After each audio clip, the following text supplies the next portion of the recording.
Monkey, monkey, monkey, and more. It's Steven's Monkey Reviews. Hello, collectors. Steven here with another figure fight. For today's match, it's to decide the king of the ring. It's a monkey throwdown, 1962 style. In this corner, we have the Raymond Toys Kong, sold by YMSF, oddly enough. Yeah. And in the other corner, we have Bandai with their 8-inch Kong, a tale as old as time. Collectors herald Bandai as the king of vinyl figures. But when all the points are up on the board, who's gonna come out on top of this big banana pile? There will be a fan poll in the description below. So without any further ado, let's get it on in the figure fight. Round 1. Articulation.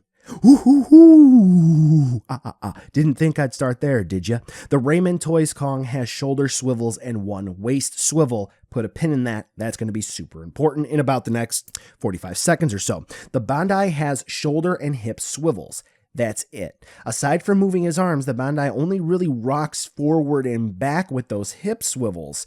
So, is it effective? Meanwhile, you can get a little bit more expressiveness out of the Raymond Kong. And, that's kind of what the point of articulation is overall. Though the Bandai has more points of articulation, the Raymond has the know-how to lob a punch right in the jaw and take the point. Round 2. Sculpt and Paint. Here we go, a true test of blows back and forth. Raymond's efforts at Kong are rather solid, capturing the feel of the big monkey rather well. Lightness and accuracy aren't necessarily the name of the game for this round, but Raymond did it well. However, some of the paint apps seem rather basic and there is not much of a variety, specifically reusing the whites for the teeth and the eyes and the browns being, simply put, simple. Opposite, the Bandai features multiple different paint apps for the eyes, the teeth, the mouth, the face, so on and so forth, and there are a couple of different browns utilized throughout the figure. The Raymond has a nice sculpt, though the details on the Bandai's face, hands, and feet, they're going to be a bit better, including better paint applications. Rather close call, but Bandai's got a gut punch right here to get the point. Round 3. Price. All right, so this is going to be a difficult round. We're coming up on nearly 30 years for the Bandai Kong. I couldn't find his original MSRP, but right now he's easily attainable for $75 to $80 when he does pop up. Again, if you put in your due diligence. Aftermarket be damned though, Bandai didn't put $80 worth of effort into this figure. Most likely it was probably around $20 or $30 or so at release.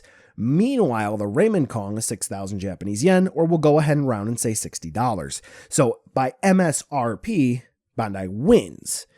But there's no way in hell 30 years later you'll get this for MSRP. So is it valid here? If we go by market prices, then the Raymond wins being more affordable, but the Bandai has such a wide variability that I'm sure there's going to be someone who says just by this logic, they were able to find Kong for like $50 plus shipping.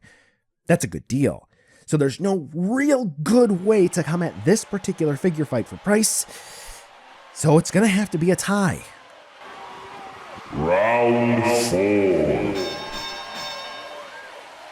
Scale. While the Bandai is large and in charge, what does it really scale with? Unfortunately, not much. So while it's got a lot going for it with this much bigger canvas, it'll stick out like a sore thumb.